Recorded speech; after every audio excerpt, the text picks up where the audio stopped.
తెలంగాణ రాష్ట్ర ప్రభుత్వం సీఎం రేవంత్ రెడ్డి నేతృత్వంలో ప్రజలకు సేవకులుగా పాలన అందిస్తామన్న వాగ్దానాన్ని తూచా తప్పకుండా అమలు చేసే దిశగా చర్యలకు సిద్ధమైంది. ఈ నేపథ్యంలో ప్రత్యేకించి పోలీస్ శాఖపై ముమ్మర కసరత్తు చర్యలకు శ్రీకారం చుట్టింది.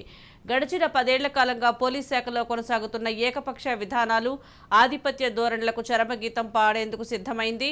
అలంకారప్రాయంగా మారిన లాఠీలకు, కాకి యూనిఫామ్కు పవర్ను పెంపొందించుకునే దిశగా ప్రక్షాళనకు సిద్ధమైంది. ప్రజలతో స్నేహపూర్వకమైన విధానాలను అమలుపరుస్తూ చట్టపరిధిలో శాంతి భద్రతల పరిరక్షణ కోసం గత ప్రభుత్వాలు చేపట్టిన ఫ్రెండ్లీ పోలీసింగ్ విధానం ఆచరణలో అధికార బలం ఉన్నోడికి మాత్రమే రక్షణ కల్పించేదిగా మారి న్యాయం కోసం పోలీస్ స్టేషన్ గడప తొక్కిన వారికి సత్వర న్యాయం అందించే విధంగా ఉంది. దీనిని మార్పు చేస్తూ పోలీస్ స్టేషన్కి వచ్చే వారికి ప్రజాప్రభుత్వంలో ప్రత్యేకమైన గౌరవంతో పాటు చట్టపరిధిలో వారికి రక్షణ కల్పించేందుకు చర్యలు తీసుకోవాలని ప్రభుత్వం సూచనప్రాయంగా ఆదేశాలు ఇచ్చింది. ఈ మేరకు ఇప్పటి వరకు కాకి యూనిఫామ్లో విధులు నిర్వహిస్తున్న పోలీసు అధికారులకు క్షేత్రస్థాయి సిబ్బందికి నిర్దిష్టమైన మాన్యువల్ ప్రకారం విధులను నిర్వహించడం బాధ్యతగా మారనుంది. ప్రజాప్రతినిధుల, రాజకీయ నాయకుల ఒత్తిడిలు పోలీసు వ్యవస్థపై తగ్గించే దిశగా జరగనున్న ఈ ప్రక్షాళన తెలంగాణ పోలీసు వ్యవస్థలో 10 ఏళ్లుగా వేళ్లునొక్కుపోయిన హుజర్ విధానానికి చెక్ పెట్టనుంది. అర్హత ఉన్న వారికి, లేని వారికి బందోబస్తు ఏర్పాటు చేయడం, పోస్టింగుల కోసం వెంపర్లాడటం వంటి వ్యవహారాలకు దూరంగా ఉండే అధికారులను పోస్టింగులకు ఎంపిక చేసి బాధ్యతలతో, విధి విధానాలతో మార్పులకు ప్రజలను జవాబుదారీగా వ్యవహరించేలా పోలీస్ వ్యవస్థను పటిష్టం చేసే దిశగా తెలంగాణ రాష్ట్ర ప్రభుత్వం శ్రీకారం చుట్టనున్నట్లు తెలిసింది. ప్రక్షాళన చర్యల్లో భాగంగా మాజీ మంత్రులు, ఎమ్మెల్యేలు, ఇతర ప్రముఖులకు ఇష్టారీతి కేటాయించిన భద్రత కుదింపుపై నిర్ణయాలను అమలు చేస్తూ తొలి అడుగు వేసింది.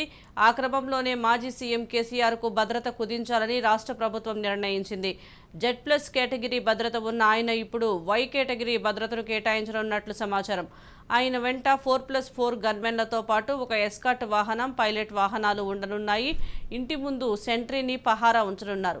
ఇప్పటికే మాజీ మంత్రులకు భద్రతను తగ్గించిన ప్రభుత్వం ఎమ్మెల్యేగా లేని వారికి పూర్తిగా తొలగించనుంది. ప్రతి పోలీసు వాహనంలో డ్రైవర్ సీటు పక్కన సీటులోనే ఎస్ఐ, సిఐ, ఏసీపీ, డీసీపీలు కూర్చోవాలని సైబరాబాద్ సిపి అవినాష్ మహంతి ప్రత్యేక ఆదేశాలు జారీ చేశారు. విజిబుల్ పోలీసింగ్లో ఇలా ప్రజలకు కనపడేలా కూర్చోవడం ఖచ్చితంగా నిబంధనని సూచించారు. దీనిని పాటించని వారిపై చట్టపరమైన చర్యలు తప్పవని చెప్పారు.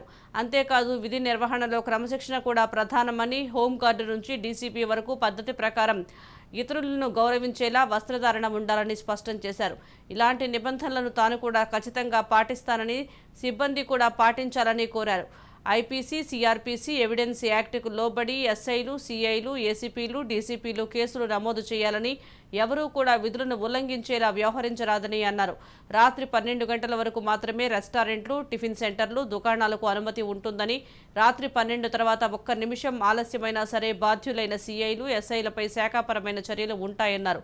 పోలీస్ స్టేషన్కు వచ్చే బాధితులకు నిత్యం సిఐలు, ఎస్ఐలు అందుబాటులో ఉండాలని, ఒకవేళ అందుబాటులో లేకపోతే కూడా ఏమవుతుందో కూడా మీరే చూస్తారని పేర్కొన్నారు. సిఐలు, ఎస్పీలపై మాత్రమే ఏమాత్రం అవినీతి ఆరోపణలు వచ్చినా సరే సహించేది లేదని సైబరాబాద్ పోలీస్ కమిషనరేట్ ప్రజలకు పారదర్శకంగా, నిష్పక్షపాతంగా సేవలు అందించాలని సిపి అవినాష్ మహంతి చెప్పారు.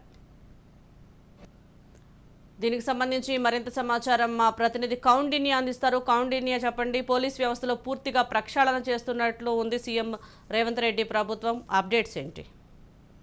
తెలంగాణ రాష్ట్ర ప్రభుత్వం సీఎం రేవంత్ రెడ్డి నేతృత్వంలో పోలీస్ శాఖపై దృష్టి సారించడం చెప్పొచ్చు. దీనిపై ముమ్మర కసరత్తు కూడా చర్యలు తీసుకునేందుకు ఆదేశాలు కూడా ఇవ్వడం జరిగింది. గత 10 ఏళ్ల కాలంలో పోలీస్ శాఖలో కొనసాగుతున్న ఏకపక్ష విధానాలు కావచ్చు, ఆధిపత్య ధోరణులకు చర్మగీతం పాడేందుకు కూడా అన్ని అధికారులకు ఇప్పుడే ఆదేశాలు ఇవ్వడం జరిగింది. కాకి యూనిఫామ్ కు పవర్ పెంచే దిశగా కూడా రాష్ట్ర ప్రభుత్వం ప్రక్షాళన సిద్ధం చేస్తుంది. ప్రజలతో స్నేహపూర్వకమైన విధానాలు అమలు పరుస్తూ చట్టపరిధిలో శాంతి భద్రతల పరిరక్షణ కోసం గత ప్రభుత్వాలు చేపట్టిన ఫ్రెండ్లీ పోలీసింగ్ ఫెయిల్ అయినదని కూడా ఈ రాష్ట్ర ప్రభుత్వం భావిస్తుంది. గతంలో ఫ్రెండ్లీ పోలీసింగ్ పేరుతో కేవలం నాయకులకు, అదేవిధంగా ఉన్నతాధికారులకు, ఇటు రాజకీయ నాయకులు కొద్దిగా పోలీసులు వ్యవహరించారని ఇటు కాంగ్రెస్ పార్టీ భావించే నేపథ్యం కావచ్చు, కొంతమంది ప్రజలు ఇట్లా భావించారనే ఆరోపణలు వచ్చిన నేపథ్యంలోనే ఈ కొత్తగా వచ్చిన రాష్ట్ర ప్రభుత్వం దీనిపై పూర్తిగా కూడా చరమగీతం పాటించి రాష్ట్రంలో శాంతి భద్రతలకు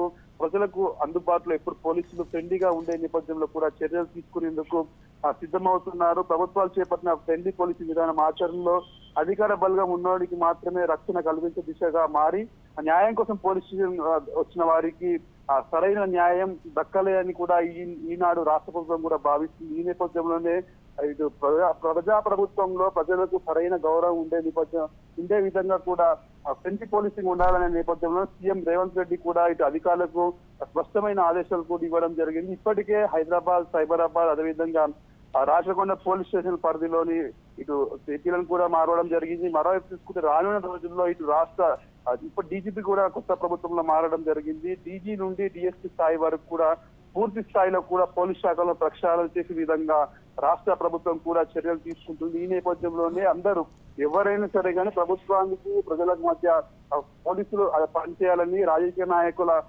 ఒత్తిళ్లకు కూడా తలెత్తకుండా వారి పోస్టింగ్ల కోసం కావచ్చు, ప్రమోషన్ల కోసం కూడా పని చేయకూడదనే నేపథ్యంలో కూడా ఇప్పటికే అధికారులు ఆదేశాలు ఇవ్వడం జరిగింది. ఈ నేపథ్యంలో పోలీస్ శాఖలో ఉన్న అధికారులందరూ కూడా ప్రజల కోసమే పనిచేయాలని కూడా ఎవరైనా పోలీస్ స్టేషన్ కి వస్తే వారందరికీ గౌరవం ఇచ్చే విధంగా కూడా పోలీసులు పనిచేయాలని కూడా ఇప్పటికే అధికారులకు ఆదేశాలు వెళ్ళిన పరిస్థితి మనకు అనిపిస్తుంది. ఈ నేపథ్యంలోనే గతంలో చూసుకుంటే పోలీస్ స్టేషన్ కి ఎవరైనా రావాలంటే ఫ్రెండ్లీ పోలీసింగ్ అని చెప్పినప్పటికీ కూడా ఆ నాయకులు ఎవరి పేరు చెప్తే వారికే సహకరించే విధంగా కూడా పోలీస్ శాఖ పనిచేసిందని కూడా తీవ్రమైన ఆరోపణల నేపథ్యంలో ఈ ప్రభుత్వంలో ఎవరు కూడా ప్రతి ఒక్కరు కూడా గౌరవం ఇచ్చే విధంగా కూడా పోలీసులు నడుచుకోవాలని కూడా చెప్పడం జరిగింది. మరోవైపు చూసుకుంటే ఇప్పటికే రాష్ట్రంలో డ్రగ్స్ కల్చర్ కూడా విపరీతంగా పెరిగిపోయిన నేపథ్యంలో సీఎం రేవంత్ రెడ్డి కూడా ఇటు సమీక్ష సమావేశం కూడా నిర్వహించడం జరిగింది. అధికారులకు స్పష్టమైన ఆదేశాలు ఇవ్వడం జరిగింది. రాష్ట్రంలో ఎవరైనా సరే డ్రగ్స్ వాడినా, డ్రగ్స్ అమ్మినా కూడా కఠిన చర్యలు తీసుకునే విధంగా చర్యలు చేపట్టాలని కూడా ఇప్పటికే పోలీస్ శాఖ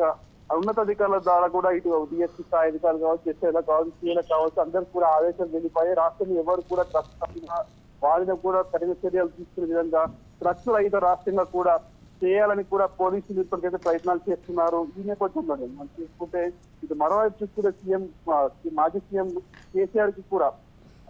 సీఎం కేసీఆర్ కూడా భద్రత అని కూడా కుదించింది. పశ్చిమ మాజీ మంత్రులు కావచ్చు, అదేవిధంగా ఎమ్మెల్యేలు ఇతర ప్రముఖులకు కూడా కేటాయించిన భద్రత కుదింపుపై నిర్ణయాలు అమలు చేస్తూ సంతకాన్ని కూడా చేయడం జరిగింది. ఇప్పటికే మాజీ సీఎం కేసీఆర్ కు జెడ్ కేటగిరీ భద్రత ఉన్న ఆయనకు ఇప్పుడు వై కేటగిరీ భద్రతను కేటాయిస్తున్నట్టు కూడా సమాచారం అందుతుంది. ఆయన వెంట 4x4 గన్మెన్లతో పాటు ఒక ఎస్కార్ట్ వాహనాన్ని కూడా ఇవ్వడానికి పైలట్ వాహనాలు ఉండనున్నాయి. ఇంటి ముందు సెంట్రింగ్ పహారా కూడా ఉంచనున్నట్టు కూడా ఇప్పటికే రాష్ట్ర పోలీస్ శాఖ నుండి కూడా మనకు సమాచారం అందుతుంది. మరోవైపు చూసుకుంటే ఇప్పటి వరకు ఎవరైనా డిఎస్పీ కావచ్చు, సిఐ కావచ్చు, ఎస్ఐలు కూడా ప్రతి వాహనంలో కూడా వెనుక కూర్చుంటున్నారు. ఈ నేపథ్యంలో ప్రజలందరికీ కనిపించే విధంగా ప్రతి ఒక్కరు కూడా ఎవరైతే డ్రైవర్ పక్కనే కూర్చోవాలని కూడా ఇప్పటికే ఆదేశాలు వెళ్ళిపోయాయి. మొత్తం ఓవరాల్ గా చూసుకుంటే కొత్త ప్రభుత్వంలో పోలీస్ శాఖపై ఫుల్ ఫోకస్ పెట్టిందని చెప్పుకోవచ్చు. పోలీస్ పనితీరు కావచ్చు, లంచాలు కావచ్చు, అదేవిధంగా ఇది ప్రమోషన్ల కోసం కావచ్చు, పోస్టింగ్ల కోసం కావచ్చు, ఉన్నతాధికారులకు తొత్తులుగా మారి కావచ్చు, అదేవిధంగా రాజకీయ నాయకులు తొత్తులుగా మారి పనికి సరిగా చేయడం లేదని ఆరోపణలు వస్తున్న నేపథ్యంలో ప్రతి ఒక్కరు పనిచేసే విధంగా ఇటు హోంగా నుండి నీతి స్థాయి అధికారుల వరకు ఎవరు కూడా ప్రజల పక్షాన్ని ఉండే విధంగా అయితే రేవంత్ రెడ్డి ప్రభుత్వం చర్యలు తీసుకుంటుంది. ఈ నేపథ్యంలోనే స్పష్టమైన డ్రెస్సింగ్ కోడ్ కూడా తప్పకుండా వాడాలని కూడా చెప్పడం జరిగింది. అన్ని విధాలైన చర్యలు అయితే తీసుకుంటుంది. ఫ్రెండ్లీ పోలీసింగ్ అంటే బాధ్యతాయుతంగానే ఫ్రెండ్లీ పోలీసింగ్ ఉండాలి, కానీ అధికారులకు అదేవిధంగా నాయకులకు ఎక్కువగా మాడి పోలీసులు పనిచేయాల్సిన అవసరం ఉండదని కూడా ప్రతి ఒక్కరిని గౌరవించే విధంగా పోలీసులు ఉండాలి. అదేవిధంగా ఎవరైనా తప్పు చేస్తే అదే విధంగా కూడా శిక్షించే విధంగా, పట్టుకునే విధంగా కూడా పోలీస్ వ్యవస్థ రాష్ట్రంలో నెలకొల్పాలనే ఉద్దేశంతోనే రాష్ట్ర ప్రభుత్వం ఈ నిర్ణయం తీసుకున్నట్టు కూడా తెలుస్తుంది. Right, thank you Kaundinya.